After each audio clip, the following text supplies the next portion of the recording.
kuchokera kuno ku Rise and Shine Company of Groups kapena kuti Groups of Company ikupasirani nkhani imene yangotipeza kumene pano pa Rise and Shine Group of Companies.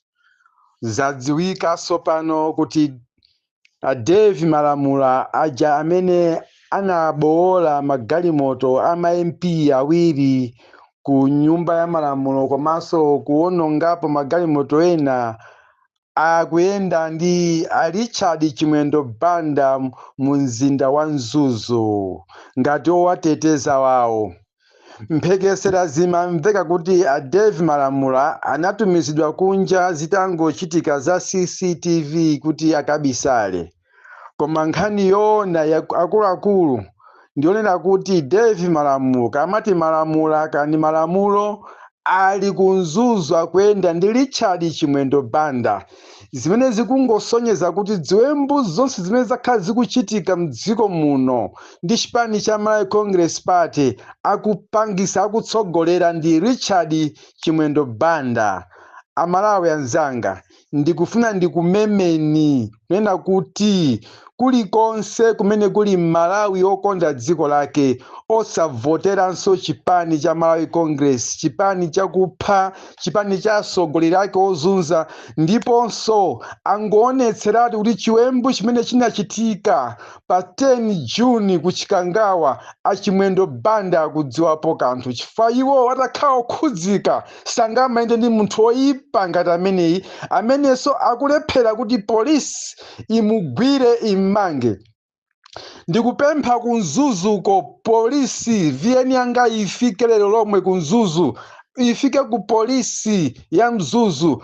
Dave Malamula ali komweko ku Mzuzuko, mupite limodzi kumene akupita president kukapanga za John Chilembwe mawa ku Nkhata Bay. Dave Malamula akhala ali komweko, anthu agonera mu Mzuzu akungoyenda pakali kumazionetsera ndi Chimwendo Banda. Chithunzi zilipo, ndikamatumiza VN nditumizanso ndi zithunzi zomwe za Dave Malamula ndi Chimwendo Banda zimene zikupereka chiopsezo kwambiri mu dziko la Malawi kuti amene akukonza ziwembu ndi Richard Chimwendo Banda.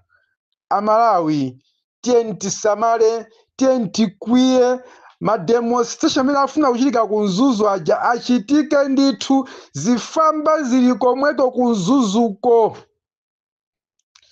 Ndikamati ku Mzuzuko ndiye kuti ine ndiliko nkuno, ndatsogola kale ndiliko nkuno, ndazionera ndekha ndi maso angawa. Ndikuyankhula zinthu zoona osakhala zakumva, ine sindimapanga zakumva. Pastor Shumba ndilo dzina langa. Zomvetsa chisoni kwambiri kuti mdziko muno tizikhala ndi mwacheucheu kumaopa kumalemekeza Achimwendo Banda kwina kulikonse kumene apangisa msonkhano anthu mudziaopa ndi njoka muudzu. Chonde kulikonse dziko la Malawi kumene mungamone Richard Chimwendo Banda uja amathamanga ku parliament kumathawa ngati player wa ku Zimbabwe uja adobo amene ujayi ndi munthu oyipa kwambiri akuyenda ndi zigawenga zimene zikupereka chithunzithunzi yonena kuti zigawenga zimene zimavutisa mulilongwe, zimathamangisa anthu, zimafuna kupha chihana, zimakhapa anthu pa Mbowe, amadzituma ndi Richard Chimwendo Banda. Sizobisanso iyi chifukwa munthu oyipa sangayende ndi munthu omene amakonda mtendere. Zosatheka, zikusonyeza kuti zinthuzi ndi ploti.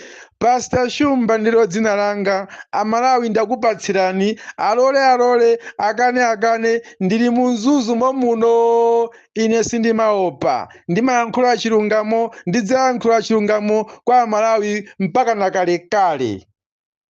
Mukhale ndi madzulo abwino ndi uthenga omvetsa chisoni ngati umenewo.